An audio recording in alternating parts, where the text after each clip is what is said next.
కొన్ని రాజ్యాంగ పదవులు అలంకారప్రాయంగా ఉన్నట్లు కనిపిస్తాయి.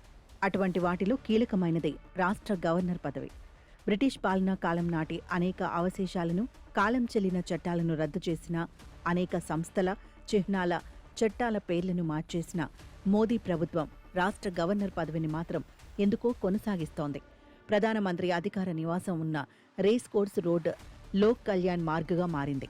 ప్రధానమంత్రి కార్యాలయం లోక్ తీర్థ్గా అవతరించింది.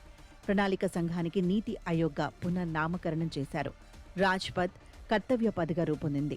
శీతాకాల సమావేశాల్లో మహాత్మా గాంధీ జాతీయ గ్రామీణ ఉపాధి హామీ చట్టం పేరు వీబీ జీరాంజీగా మారిపోయింది.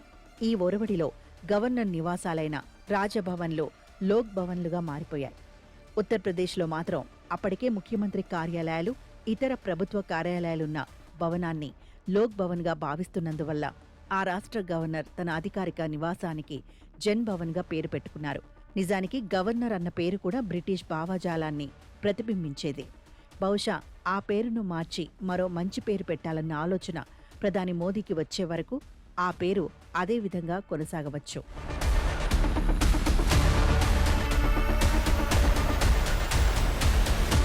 ప్రజాస్వామ్యంలో రాచరికం అన్న పదానికి అర్థం లేదు.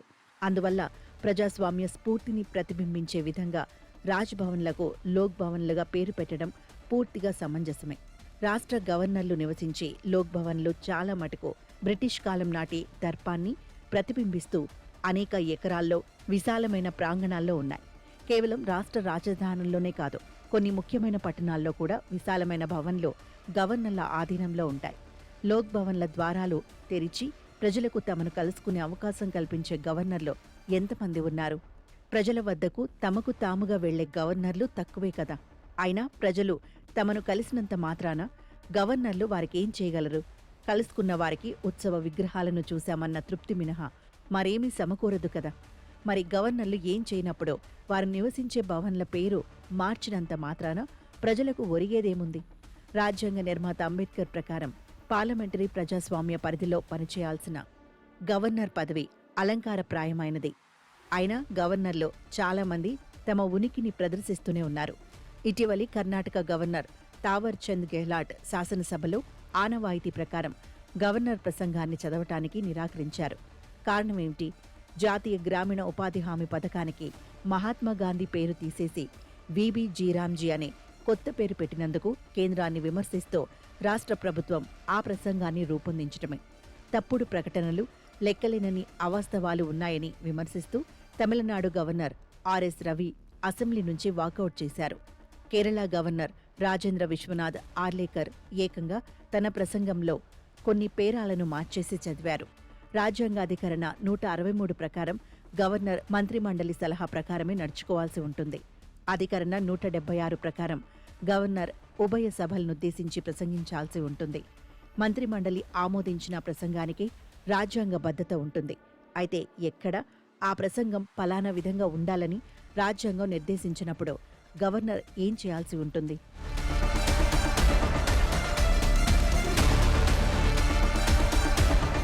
బీజేపీయేతర రాష్ట్ర ప్రభుత్వాలను వేధించేందుకే గవర్నర్లు కంకణం కట్టుకున్నారు. ప్రభుత్వాలు రూపొందించిన ప్రసంగాలు చదవవద్దని వారికి ఆదేశాలు వస్తున్నాయి. కేంద్రం చేతుల్లో గవర్నర్లు కీలుబొమ్మలుగా మారిపారు అని కాంగ్రెస్ అధ్యక్షుడు మల్లికార్జున ఖర్గే విమర్శించారు. ఎన్నికైన ప్రభుత్వాల గొంతు నొక్కేందుకే గవర్నర్లను ఉపయోగించుకుంటున్నారని రాహుల్ గాంధీ గతంలో వ్యాఖ్యానించారు. బీజేపీ నియమించిన గవర్నర్లందరూ ఒకే విధంగా వ్యవహరిస్తున్నారని విమర్శిస్తున్నారు. కానీ గవర్నర్ల గురించి విమర్శలు చేసేందుకు కాంగ్రెస్కు ఎలాంటి నైతిక అధికారమూ లేదు. గవర్నర్ల వ్యవస్థను దుర్వినియోగపరచడంలో కాంగ్రెస్ ఘనపాటి కాదు. కాంగ్రెస్ ప్రభుత్వాల హయాంలో కూడా గవర్నర్లు కీలుబొమ్మలుగా వ్యవహరించారు. గుజరాత్లో మోదీ ప్రభుత్వం కూడా అప్పటి గవర్నర్ను తప్పుపట్టింది. ఇప్పుడు ఆ చరిత్ర మరో విధంగా పునరావృతమవుతోంది. కాంగ్రెస్ నాడు అవలంబించిన వైఖరి వల్లే బీజేపీ నీవు నేర్పిన విద్యయే నీరజాక్ష అనేందుకు దారితీసింది. అయితే అప్పటి పరిస్థితులకు ఇప్పటి పరిస్థితులకు తేడా ఉంది.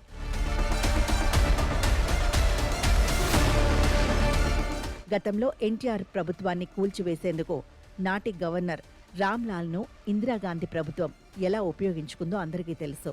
అయితే ప్రజలు తిరగబడటంతో రామ్లాల్ను తొలగించి శంకర్ దయాళ్ శర్మను నిర్మించారు. బీహార్లో నితీష్ కుమార్కు మెజార్టీ నిరూపించుకునే అవకాశం కల్పించకుండా సభను రద్దు చేసి రాష్ట్రపతి పాలన విధించాలని నిర్ణయించినందుకు నాటి గవర్నర్ బూటా సింగ్ను సుప్రీంకోర్టు తప్పుపట్టింది. గత్యంతరం లేక ఆయన రాజీనామా చేయాల్సి వచ్చింది. అధికరణ 356ను దుర్వినియోగపరిచి రాష్ట్రపతి పాలనను తరచూ విధించే సంప్రదాయాన్ని పాటించి కాంగ్రెస్ అనేకసార్లు అబాసుపాలైంది. అయితే ఈ అధికార దుర్వినియోగానికి కూడా సుప్రీంకోర్టు అడ్డుకట్ట వేసింది. ఒక ప్రభుత్వానికి సంఖ్యాబలం ఉన్నదో లేదో చట్టసభలోనే తేలాలని బొమ్మై కేసులో సుప్రీంకోర్టు నిర్దేశించింది. రాష్ట్రపతి పాలన విధించటం న్యాయ సమీక్షకు అతీతం కాదని కూడా అదే తీర్పులో స్పష్టం చేసింది.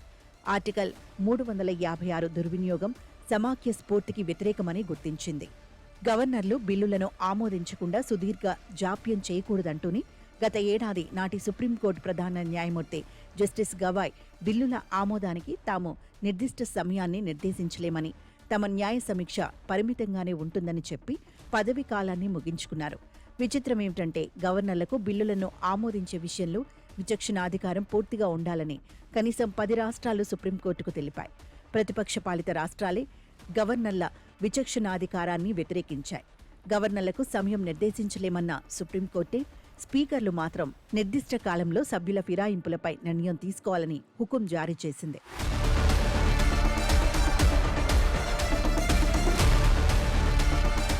కొన్ని కీలక సందర్భాలలో రాష్ట్రపతి, గవర్నర్ల రాజ్యాంగ పాత్రకు విశేష ప్రాధాన్యం లభిస్తుంది. ఎన్నికలలో ఏ పార్టీకి మెజార్టీ రాని పరిస్థితుల్లో రాష్ట్రపతి, గవర్నర్ల నిర్ణయాధికారానికి ప్రాముఖ్యత ఉంటుంది. దీనికి కూడా సుప్రీంకోర్టు మార్గదర్శక సూత్రాలు విధించినందువల్ల ఈ విషయంలోనూ వారికి పెద్దగా స్వేచ్ఛ ఉండే అవకాశం లేదు. తొందరపడి రాజ్యాంగ వ్యతిరేక చట్టాలు చేసినప్పుడు గవర్నర్ కలగజేసుకునే అవకాశాలున్నాయి. అప్పుడు గవర్నర్ ఆ బిల్లును రాష్ట్రపతి పరిశీలనకు పంపాలి. రాజ్యాంగ పరిమితిలోనే రాష్ట్రాల చట్టాలు ఉండేలా చూసేందుకు గవర్నర్లకు కల్పించిన విచక్షణాధికారం ఇది. చాలా అరుదైన సందర్భాల్లోనే అలా జరుగుతుంది. రాష్ట్రపతికి కూడా ఇలాంటి అధికారం ఉంటుంది. 1986లో రాజీవ్ గాంధీ ప్రవేశపెట్టిన పోస్టల్ బిల్లు వ్యక్తిగత గోప్యతకు వ్యతిరేకంగా ఉన్నదంటూ రాష్ట్రపతి జైల్ సింగ్ ఆ బిల్లును ఆమోదించకుండా తొక్కిపెట్టారు. చివరకు ప్రభుత్వమే ఆ బిల్లును ఉపసంహరించుకుంది. అంటే గవర్నర్, రాష్ట్రపతి పదవులు రాజ్యాంగాన్ని ఉల్లంఘించకుండా కాపాడుతూ సరిదిద్ది సమన్వయం చేసేందుకు ఉపయోగపడతాయి. అయితే గవర్నర్లు అలా రాజ్యాంగ నిష్ఠతో వ్యవహరిస్తున్నారా? నిజానికి ఉమ్మడి జాబితాలో ఉన్న అంశాలపై చట్టాలు చేసేటప్పుడు రాష్ట్రాలను విధిగా సంప్రదించాలని సర్కారియా కమిషన్కు బీజేపీ విన్నవించింది. మరి ఇప్పుడు అలా సంప్రదిస్తున్నారా?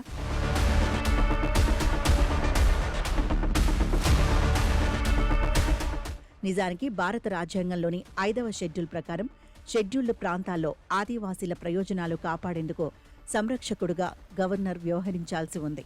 భూ బదిలీలను, వడ్డీ వ్యాపారాలను నియంత్రించే అధికారం గవర్నర్లకు ఉంది. కేంద్ర, రాష్ట్ర చట్టాలను సవరించటం లేదా మినహాయింపు ఇవ్వడం కూడా వారు చేయవచ్చు. ఆదివాసీల ప్రాంతాల్లో పరిస్థితుల గురించి రాష్ట్రపతి, గవర్నర్లు వార్షిక నివేదికలు సమర్పించాలి. ఆదివాసీల సలహా మండలిని ఏర్పాటు చేసి సంక్షేమ చర్యలకు సంబంధించి సూచనలు స్వీకరించాలి. పెసా చట్టాన్ని అమలు చేసేలా చూడాలి. రాజ్యాంగంలోని అధికరణ 244 కింద ఆదివాసీ ప్రాంతాల నిర్వహణపై గవర్నర్లకు ప్రత్యేక బాధ్యత ఉంటుంది. కానీ ఎంతమంది గవర్నర్లు ఈ బాధ్యతల్ని నిర్వర్తిస్తున్నారు? ఆదివాసీ ప్రాంతాల్లో భూముల అమ్మకాన్ని, అక్రమ మైనింగ్ను నివారించగలుగుతున్నారా? స్వయం పాలన, సహజ వనరుల యాజమాన్యం, భూ హక్కులపై గ్రామ సభలకు సాధికారిత కల్పించిన పెసా చట్టం అమలయ్యేలా చూడగలుగుతున్నారా? ఆదివాసీలు ఏళ్ల తరబడి జైళ్ల పాలు కాకుండా నిరోధించగలుగుతున్నారా?